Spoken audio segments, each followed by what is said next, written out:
Et son amour furieux pour les billets de banque.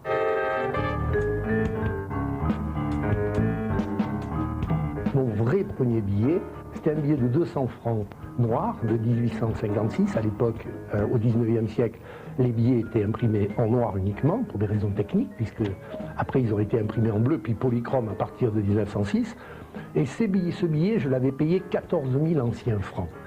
Ça représenterait peut-être aujourd'hui une valeur de 200 €. Mais j'avais 14 ans, 14-15 ans, c'était une fortune pour moi. Que l'on tienne compte de sa valeur faciale ou de sa cotation, une collection de billets finit nécessairement par atteindre des sommes considérables et en cela c'est une collection à part. Pour autant, on peut acheter des billets à partir d'1 €. Le monde de la billetophilie n'est donc pas interdit aux jeunes collectionneurs. Ils ont une passion, ils peuvent commencer à n'importe quel moment. Il y a des centaines de billets qui ne sont pas à leur prix. Le petit billet de 20 francs de Debussy, qui est un petit billet que nous avions il y a encore une dizaine d'années, même pas 5 ans.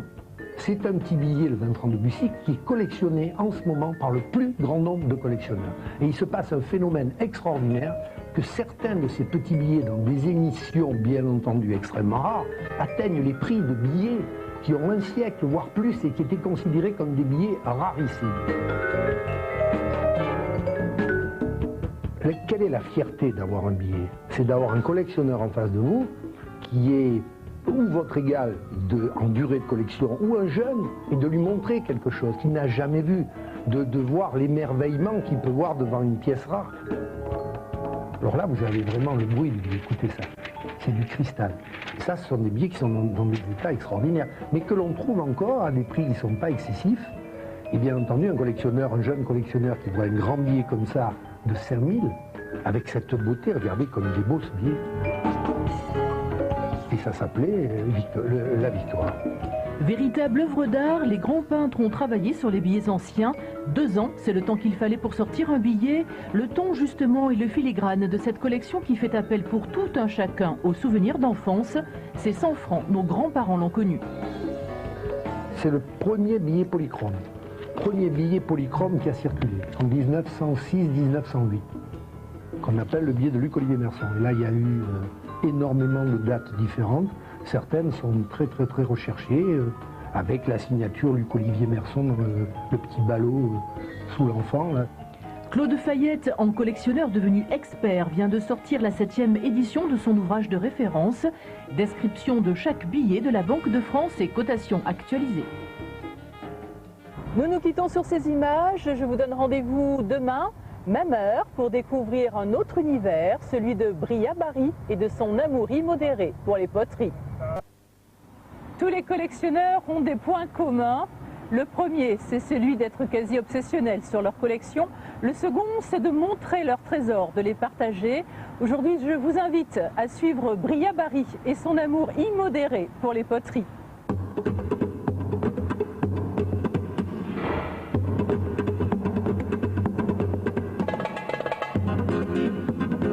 J'ai toujours cherché plus ou moins les antiquités. Et quand je rencontrais une très belle pièce, ce que j'estimais être une belle pièce, parce que je n'avais pas de connaissances à l'époque, je l'achetais.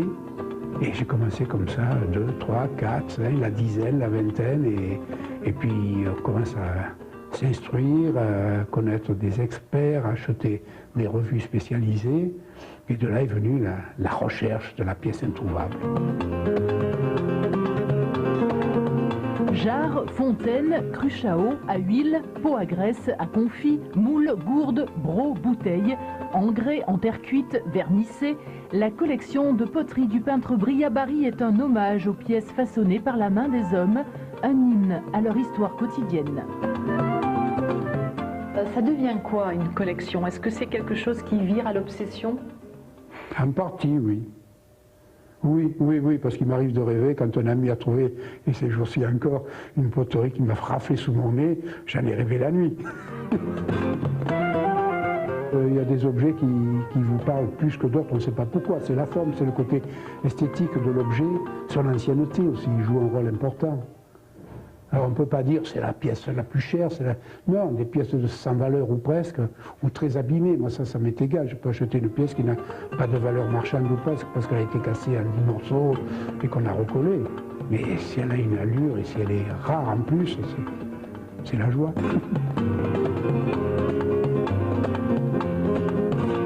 Et voilà, deux pièces que j'affectionne plus particulièrement, du fait de leur ancienneté. Voilà ce qu'on appelle un pegao. Quand je l'ai trouvé, je savais que c'était une pièce ancienne, mais j'ai eu confirmation grâce à M. Vendry, qui était le conservateur du musée Fragonard à Grasse, et il a bien attribué Châteauneuf-de-Grasse, XIIe siècle.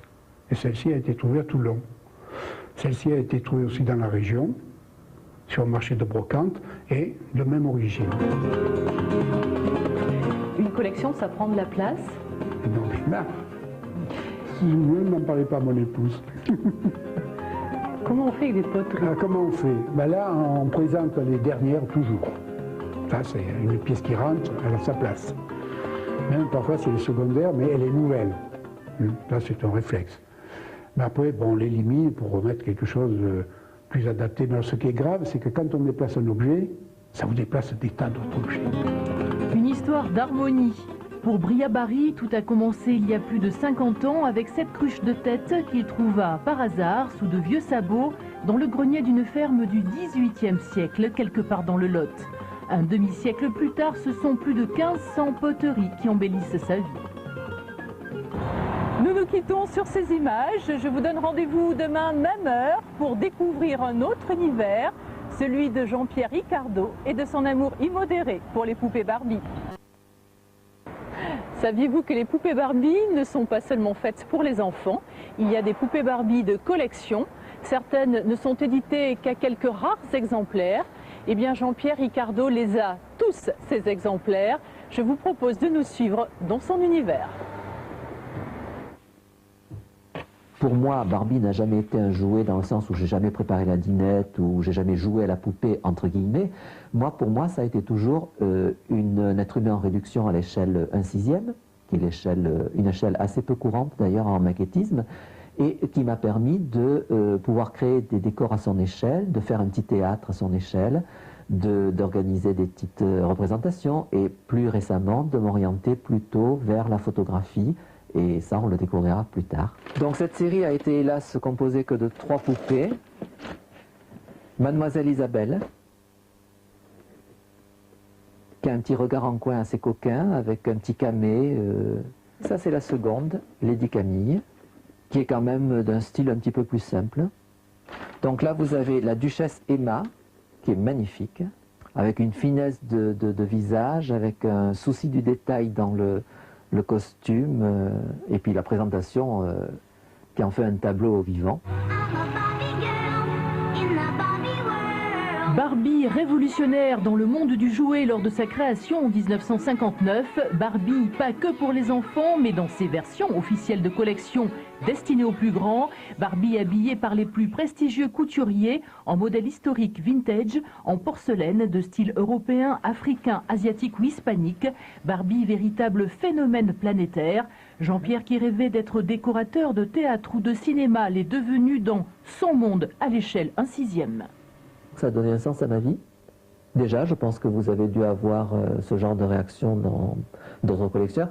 Et nous avons tous le même sentiment, c'est que chaque fois que nous participons à des interviews ou que nous voulons donner une image saine, une image responsable et adulte, et non pas passer pour des illuminés, des uluberlus ou des homosexuels en manque de je ne sais quoi.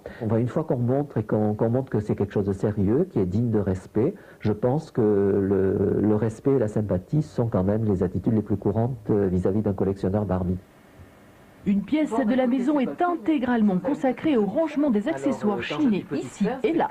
C'est toujours bien entendu à l'échelle 1/6, à l'échelle de Barbie. Le collectionneur devenu photographe les utilise pour composer des photos en perspective et en décor naturel. Jean-Pierre en a d'ailleurs fait un livre, Barbie sur la Côte d'Azur. Il cherche un éditeur.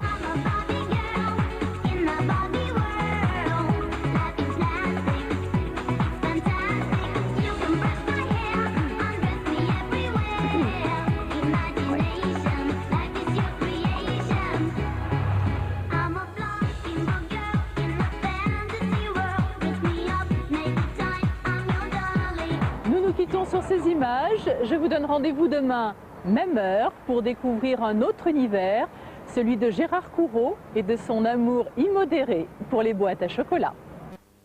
Tous les collectionneurs n'ont pas la chance d'avoir un musée. Hervé Dahen est restaurateur à Nice. C'est dans son restaurant, dans sa crêperie, qu'il a choisi d'exposer tous ses trésors.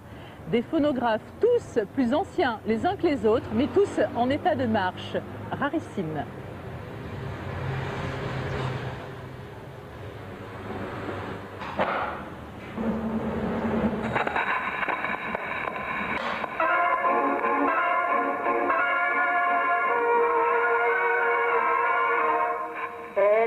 Qui m'obsède jour et nuit.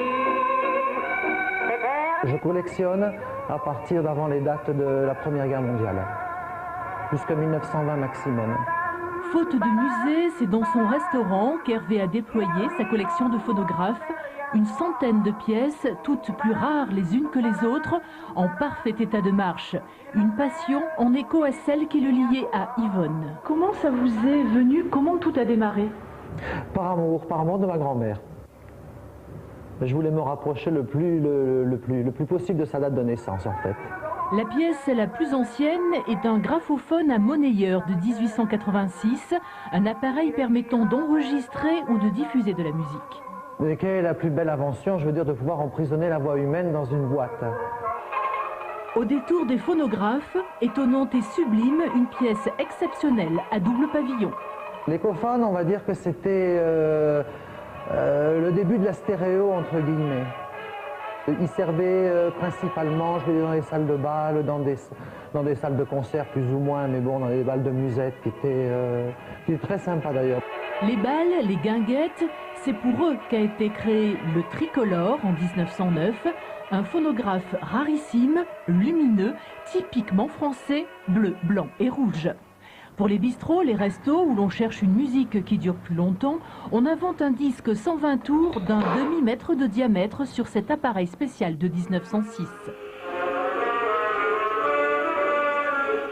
2 ans plus tôt, un phonographe à pavillon en bois sculpté a fait son apparition dans les salons cossus de la capitale.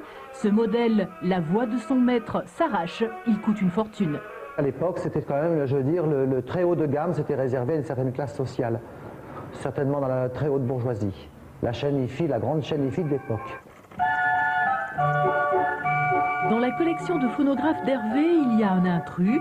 Aucun pavillon, ni cylindre, ni disque, mais toujours une manivelle et toujours la musica. Cet orgue de Barbarie date de 1760. Il est donc contemporain de Louis XV. Une pièce rarissime, une valeur inestimable, une histoire incomparable. Il a beaucoup travaillé, c'est un orgue de Barbarie qui a été oublié, je veux dire, au fond d'une cave. Et puis, j'ai un ami qui se trouve sur l'île qui me l'a... Parce qu'un collectionneur, comme vous savez, c'est très particulier. On ne vend pas, on cède. En fait, c'est une continuation, je veux dire, de quelque chose. Cet orgue de Barbarie est resté 60 ans dans une cave. Il est ressorti parce qu'il attendait et c'est moi qui l'ai récupéré. En fait, il s'est séparé d'un enfant. Ils n'ont surtout pas parlé d'argent, mais ils ont parlé de leur passion, nous ont montré leurs trésors, nous ont parlé de leur quête effrénée du Graal, de leur Joconde. Nous refermons avec vous le livre du monde merveilleux et un peu fou des collectionneurs.